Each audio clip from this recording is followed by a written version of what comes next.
The child in danger. The great station of Orvalis was a place where hundreds of species gathered under artificial light. The air was heavy with strange scents, the corridors filled with alien voices, and traders shouted in tongues both sharp and melodic. In this place, a small human child wandered alone. She was no older than 7, her small steps echoing on the cold metal floor. She had been separated from her parents during the crowd's push, and now her wide eyes searched for a familiar face that never appeared. The child clutched a small toy in her hand, a faded figure of a soldier. She whispered to herself in fear, trying not to cry, but the aliens around her noticed. Most turned away uninterested, but some stopped and stared with unfriendly eyes. Humanity was still new to the great galaxy. Many species thought of them as loud, arrogant, and too fast to rise in power. A human child alone was seen as weak, a chance to humiliate the species that dared to claim equality with older empires. 3 tall figures stepped out from the shadows of the market street. Their scales were black, their eyes narrow and shining with cruel humor. They were members of the Tisal, a race known for their violence. One of them hissed, his sharp teeth glinting in the artificial light. "A stray little human," he sneered in his language, though the child understood nothing. They moved closer, surrounding her. She backed away, pressing her toy against her chest, whispering her father's name. Around them, the crowd grew silent. Some aliens looked away, not wanting trouble. Others whispered in amusement. No one dared to interfere, for the Tisal were feared. The child's breathing grew shallow, and her legs trembled as one of the Tisal reached out with a clawed hand. The moment stretched, heavy and cruel, as if the entire station was waiting for the strike. But then a sound broke through. A deep voice, soft yet steady. "Enough." From the side of the market street, a small group of aliens stepped forward. They were not tall or powerful. Their skin was pale gray, their eyes large and filled with a strange calm. They were called the Veyari, a species often mocked for their quiet nature. The galaxy did not respect them. They had no empire, no war fleets, no great cities. They were seen as weak, barely worthy of notice. Yet here they stood, placing themselves between the child and the Tisal. One Veyari male lifted his hand, palm open, showing peace. "She is under our care now," he said slowly. His words carried in the silence, and the crowd's whispers grew louder. The Tisal laughed, a cruel sound that rattled the air. "You?" one of them spat. "You dare to protect a human? Move aside, or you will share her fate." But the Veyari did not move. Their thin bodies seemed fragile compared to the tall predators before them, but their eyes never wavered. The child, not understanding their words, felt their presence shield her. She clutched the fabric of the nearest Veyari's robe, hiding behind him, her small body shaking. The station guards watched from a distance. They saw the danger but chose not to step in. The Tisal were strong and dangerous. The Veyari were weak. To interfere meant risk, and so the guards did nothing. The silence of their inaction burned into the moment, making the courage of the Veyari brighter. The leader of the Tisal growled, stepping closer.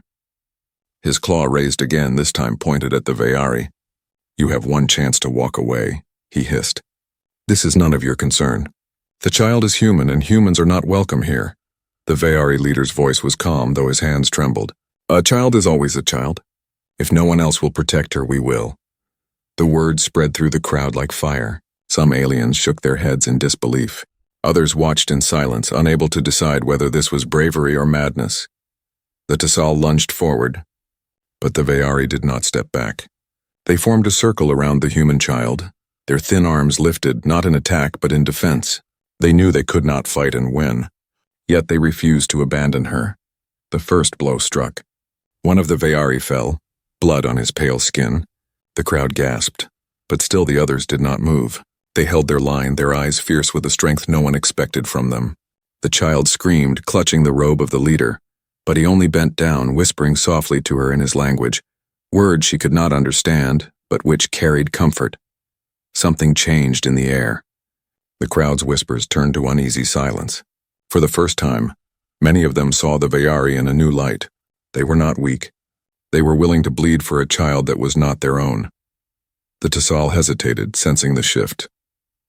They were strong, but even predators could feel when the crowd was turning. Their cruelty no longer seemed entertaining. It seemed shameful. Slowly, with snarls of frustration, they pulled back. "This is not over," the leader hissed, pointing his claw at the Veyari. Then with a final hiss, they vanished into the shadows. The station breathed again. The crowd began to murmur, voices rising like a tide. The Veyari leader turned to the child, kneeling so his eyes met hers. He reached out a trembling hand, gentle and soft, and spoke in broken human tongue. "Safe with us." The child nodded, tears streaming down her cheeks. She did not know their names, nor why they risked their lives for her. But in that moment she clung to them as if they were her family, and across the station eyes watched. Eyes that would carry this story far beyond the market street, across empires and into the halls of power. For what happened that day was more than an act of kindness. It was the spark of something the galaxy had not yet understood. The trial of courage. The story of the market spread through the station like fire on dry grass. By the time the human child was returned to safety, the entire place was alive with whispers. Some spoke of the cruelty of the Tisal, others whispered of the Veyari's impossible bravery. But all agreed on one thing: the incident could not be ignored. The next morning the Veyari were summoned to the council chamber of Orvalis station. The chamber was vast, shaped like a dome with tall windows that showed the endless stars. Representatives of many species filled the tiered seats. The air was thick with judgment. At the center, under the harsh white lights, the Veyari stood together, thin and weary. Their pale robes were stained with blood from the night before. The child was not with them. She had been taken by human officials, but her frightened cries still echoed in their ears. The Tisal arrived with arrogance, their heavy steps shaking the floor. Their leader's scales glistened, his long claws polished as if to remind everyone of the attack. They bowed to no one. "These creatures insulted us," the leader hissed, his voice echoing through the chamber. They dared to interfere in matters beyond them. A human child wandered where she should not, and they stepped out of their place. "This cannot stand," the council murmured in agreement. Many did not care about the child or the Veyari. They cared about order, about the rules of power, and in the galaxy, the Veyari had no power. The chief arbiter, a tall being of bronze-colored skin, raised a hand for silence. "The Veyari will speak. Why did you interfere?" The Veyari leader, his body still weak from the wounds, lifted his head. His voice trembled at first, then grew steady. "Because she was a child, alone, afraid, no one else stepped forward. We could not remain still." A ripple went through the crowd. Some scoffed, others looked away. Simple words, spoken with honesty, carried more weight than expected. The Tisal leader snarled. "Weak sentiment, foolishness. They endangered themselves and disrupted the order of this station. Punishment is needed." The arbiter nodded slowly. "Perhaps, unless there is testimony to balance this claim." At that moment, the doors opened. A human representative entered, dressed in the formal uniform of Earth's diplomatic corps. Beside him walked the child, her small hand clutching his. She looked frightened, her eyes scanning the chamber until they landed on the Veyari. Immediately she let go of the human's hand and ran forward, her steps echoing across the floor. She threw her arms around the Veyari leader's legs, clinging as though the chamber itself would tear her away. The silence was heavy, broken only by the child's voice, high and trembling. "They saved me." "No one else?" "Only them." Gasps filled the chamber. The human representative stood tall, his eyes cold as steel. "Earth acknowledges this testimony. The child is clear. The Veyari protected her at risk to their lives.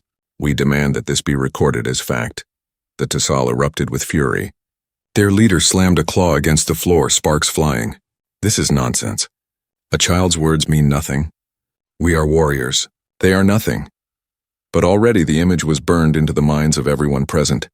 A fragile human child clinging to the weak Veyari, as though they were her shield. No argument could erase it. Still, the council was cruel. Instead of praise, they decided the Veyari would face judgment for disrupting peace. The ruling was clear. They would be confined, questioned, and marked as offenders against station law. The chamber emptied with cold efficiency. The Tisal walked out with cruel smiles while the Veyari were led away in silence. The child screamed, reaching out for them, but the guards pulled her back. Her voice echoed through the halls, filled with grief. That night the Veyari sat in a dim cell, their thin bodies huddled together. The leader held his side, blood seeping through his robe, but his eyes were far away. "We did what we must," he whispered to the others. "If the galaxy will punish us for protecting a child, then so be it." They did not know that beyond the cell walls, humanity was already moving. The incident had been recorded. The image of the child clutching the Veyari had been transmitted back to Earth. And when Earth received it, something ancient stirred in the hearts of its people. Across the oceans and cities of Earth, parents saw the image and felt fury. Soldiers saw it and felt pride. Leaders saw it and made decisions in silence, because for humanity, nothing was more sacred than the protection of a child. The Veyari thought they had been abandoned, left to suffer for their courage. But in reality, their act had lit a fire across a world, a fire that would soon burn its way through the galaxy. The child's final words before sleep that night carried into the ears of those who cared for her. "They are my family now," she whispered. "Do not let them hurt my family." And though she was only one small voice, it was enough. For Earth was listening. Earth's declaration. On Earth, the night sky glittered with stars, unaware of the storm brewing among them. Yet within the tall glass towers of the United Earth Assembly, voices rose like thunder. The image of the frightened child clinging to the Veyari had already reached every corner of the planet. News screens replayed it endlessly. Talk shows debated it. In homes, mothers held their children tighter. In barracks, soldiers clenched their fists. The image was not just a story. It was a wound. Humanity remembered its own history of weakness, the days when children had been abandoned to cruelty, when stronger powers had looked away. Never again. Inside the assembly, 1,000 representatives gathered. The great circular hall was filled with the hum of anger and pride. At the center stood Ambassador Kalen, a tall man with silver in his hair and fire in his eyes. He raised a hand and the room fell silent. "You have seen the truth," he said, his voice steady but sharp. A child of Earth was nearly lost to cruelty. And who stood for her? Not the strong, not the proud, not the feared. It was the Veyari, a people mocked as weak who placed themselves in the path of death for our child. Murmurs rose, but he pressed on. They bled for her. They risked everything while others laughed. And what did the galaxy do? They punished them. They caged them like criminals. "Tell me, is this justice?" "No." The chamber roared back. Kalen's voice grew stronger. "We cannot let this stand. Humanity was once ignored, underestimated, treated as less. But now the galaxy will learn what it means when Earth speaks." He turned toward the great recording devices, knowing his words would reach every world, every council, every rival power. His eyes blazed as he declared, "From this day forward, the Veyari are under the full protection of Earth. Any hand raised against them will be treated as a hand raised against our people. Any threat made to them will be answered as a threat made to us. Their enemies are our enemies. Their safety is our promise." The chamber erupted in applause, but beyond Earth the reaction was not applause. It was shock. Across the galaxy, empires froze. Some laughed in disbelief. Others whispered in fear. A species as young as humanity had no right, they said, to extend such protection. Who were these humans to claim guardianship of another race? But the words had been spoken, broadcast across the stars, carried into every hall of power. On Orvalis station, the council chamber shook with chaos as the declaration arrived. The Tassal hissed in fury, their claws scratching deep grooves into the floor. "Arrogance!" their leader roared. "The humans would bind us with threats." The station's arbiter trembled, uncertain. For once the balance of power had shifted. The Veyari, still locked in their cold cell, had no idea what had been declared. They sat in silence, thinking the world had turned against them, never knowing Earth had just named them family. That night, a human warship arrived in orbit above Orvalis station. It was not the largest of Earth's fleet, but its presence filled the skies with warning. Its captain sent a message to the station. "Release the Veyari immediately. They are under Earth's shield." The station guards hesitated. No one wished to anger the Tassal, yet no one wished to test the humans either. The silence of indecision dragged on until the Veyari cell door slid open with a sharp hiss. Guards stepped aside, their eyes uncertain as the thin aliens walked out. The Veyari leader blinked, expecting punishment. Instead, he found human soldiers waiting with respect in their eyes. One knelt down and placed a small Earth insignia in his hand. "You are no longer alone," the soldier said. "Earth stands with you." The leader trembled, unable to speak. His people, so long dismissed as weak and forgotten, now found themselves under the shadow of the most unpredictable power in the galaxy. News spread like wildfire. Weaker races whispered with new hope. If humanity could declare protection for the Veyari, perhaps one day they would protect others. The old empires, proud and ancient, fumed in silence. To them, humanity was reckless, dangerous, too bold. But deep down, even they felt a chill, for the humans had spoken with a voice the galaxy could not ignore. In a quiet corner of the station, the child clung once more to the Veyari leader. She smiled now, no longer afraid. To her it was simple. They had saved her, and now her people had saved them. The galaxy saw politics. The child saw only family, and in her innocent embrace, the galaxy's future was already changing. The galactic reaction. The galaxy did not sleep after Earth's declaration. The words rippled through empires like a storm tearing through calm waters. In the great halls of power, rulers slammed their fists upon stone tables. Generals barked questions no one could answer. Merchants whispered in fear as trade routes shifted overnight. For thousands of years, the balance of power had rested in the hands of the old empires. They held fleets of endless size, planets under their control, and centuries of history. Humanity was young compared to them, only a few generations into the stars. Yet with a single promise, Earth had broken tradition. They had claimed guardianship of another species, as though their word carried the weight of law. In the spire of Ashran, home of the Tassal High Council, rage boiled like fire in a furnace. The leaders of the warrior race gathered in a circle, their scales gleaming under red light. Their voices hissed and roared. The humans insult us, one spat. They protect prey as if they are hunters. They think their word binds us? We will show them what it means to challenge the Tassal. Another, older and more cunning, raised a claw. Patience. They have pride, but pride is fragile. If we strike at the Veyari, the humans must defend. That is when we will break them. Let them bleed for these weaklings. Then the galaxy will see Earth as nothing. Across the stars, other empires reacted differently.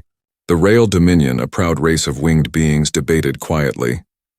If the humans succeed, they will gain allies faster than we ever did. Who will stand with us then?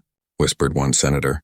Fear crept into their hearts, for they saw something more dangerous than human fleets. They saw human loyalty, but in smaller worlds, whispers of hope spread. On mining colonies where weak races labored under cruel masters, workers paused in secret gatherings. Did you hear? Earth declared the Veyari as family. They stood for them without fear. For the first time in years, those who lived in shadows felt a light. If humanity could defend the forgotten Veyari, perhaps one day they would defend others. Back on Orvalis station, the Veyari felt the weight of sudden change. Once ignored, they now walked with eyes following them everywhere. Some looked with respect. Others glared with hate. The Veyari leader felt the pressure heavy on his chest. We did not ask for this, he whispered to his people. But now we are bound to it. Human warships began to appear in Veyari skies. They were not massive fleets, but each vessel carried a presence that sent shivers through the void. Their sleek hulls gleamed with Earth's colors, their cannons glowing faintly as if promising destruction to anyone who dared test them.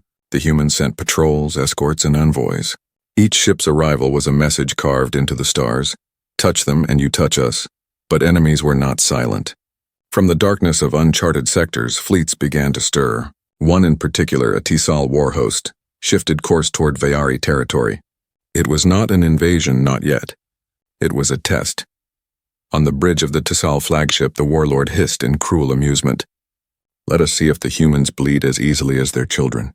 We move near their new pets and we wait. If Earth dares to respond, we crush them. If they hide, the galaxy will laugh at their weakness. Back on Earth, the assembly monitored every signal. Maps filled with moving dots of enemy fleets. Generals debated whether to strike first or wait. Some argued for caution, others demanded war. But one truth was clear. The promise to the Veyari had bound them to this path. There was no turning back. In the quiet of a human starship, the very child who had been saved sat with her parents. She looked at the stars through the viewing glass, her eyes wide. Are they safe now? She asked softly. Her parents did not know how to answer. They looked at the human officer standing nearby. The officer knelt beside her, his voice calm. We will not let harm touch them. That is what it means to be family. The child nodded, though she could not understand the weight of those words. But the officer did. Every soldier aboard every ship understood. They were not simply guarding an alien race. They were guarding a promise. As the Tissal fleet crept closer to Veyari space, the first clash of wills became unavoidable. Human warships moved to intercept, forming a wall of steel and light. The galaxy held its breath, waiting to see if Earth would keep its word. The Veyari watched from the surface of their homeworld, fear and wonder mixing in their eyes. For the first time in history, their skies were filled with protectors instead of predators. Yet danger loomed close, and they knew the next moment could bring war. Above them, the stars glittered coldly, waiting. And somewhere between those stars, destiny prepared to strike. The unbreakable bond, the blackness of space stretched wide, filled only by stars that burned far beyond reach. In that silence, two fleets stared at one another across the void. On one side, the jagged ships of the Tissal, their hulls marked with scars of countless battles. On the other, the sleek warships of Earth, lined with glowing cannons that hummed with restrained power. The galaxy held its breath. On the bridge of the human flagship Resolute, Captain Aaron stood tall. His eyes followed the enemy ships, reading their movements, their slow drift forward. He could almost taste the arrogance in their formation. "They want us to flinch," he said quietly. His officers nodded. "But we do not flinch." A voice crackled through the comms, sharp and full of venom. It was the Tissal warlord. "Humans, step aside. The Veyari are nothing. Their worlds will burn, and your words will not stop us. Leave, or you will share their fate." Captain Aaron answered with steady calm. "You will not touch them. Not one child, not one village, not one stone of their world. If you move closer, you face us, and we do not step aside." The Tissal laughed, a cruel sound that echoed across the channels. "Brave words. Let us see if you bleed like the rest." Their fleet surged forward, engines roaring in the silence of space. The humans did not retreat. Their ships shifted into battle formation, shields flaring as they spread wide, creating a wall of steel between the Tissal and the Veyari planet below.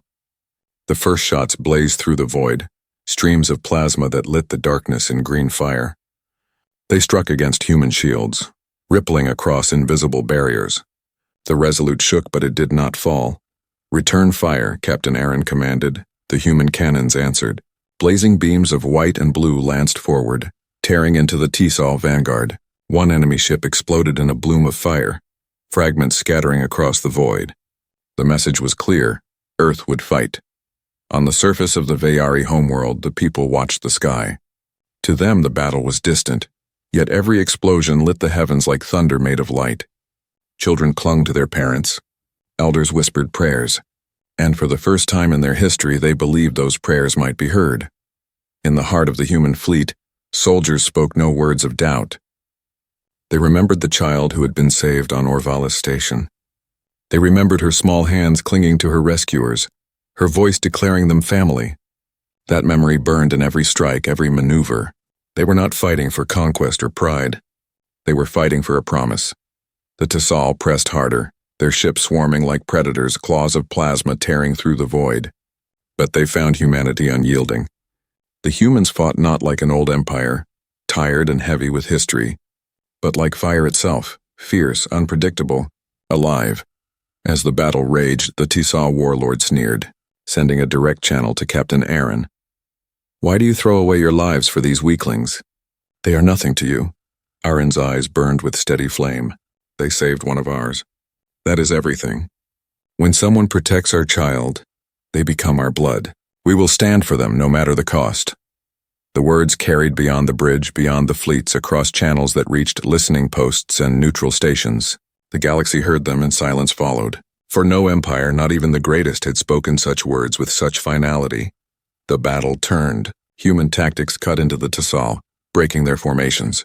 More enemy ships burned, their hulks drifting lifeless into the void. At last, the warlord saw the truth. The humans would not back down. To press further meant destruction. With a roar of fury, he ordered retreat. The Tissal ships peeled away, their engines blazing as they vanished into the black. A cheer rose in the human fleet, but it was not loud. It was steady, like the beating of a heart. They had not fought for glory. They had fought for family. On the surface, the Veyari lifted their eyes to the stars and wept. For the first time, their skies belonged not to fear, but to hope. The child who had started it all stood with them, her small hand clasped in the Veyari leader's. She smiled as the heavens glowed with human ships, guardians against the dark. The Veyari leader bent low, his voice filled with awe. Why? Why do your people do this for us? The child's answer was simple. She looked up at him, her eyes innocent yet certain. Because you did it first. And so it was written, not in stone or ink, but in blood and light. That day, a bond was forged between humanity and the Veyari. A bond no empire could break. A bond born from courage, sealed by loyalty, and carried by the promise of a child saved. In the silence after battle, the galaxy understood. The humans were not just another species. They were protectors. They were guardians. And when they swore to defend, nothing in the stars could stop them.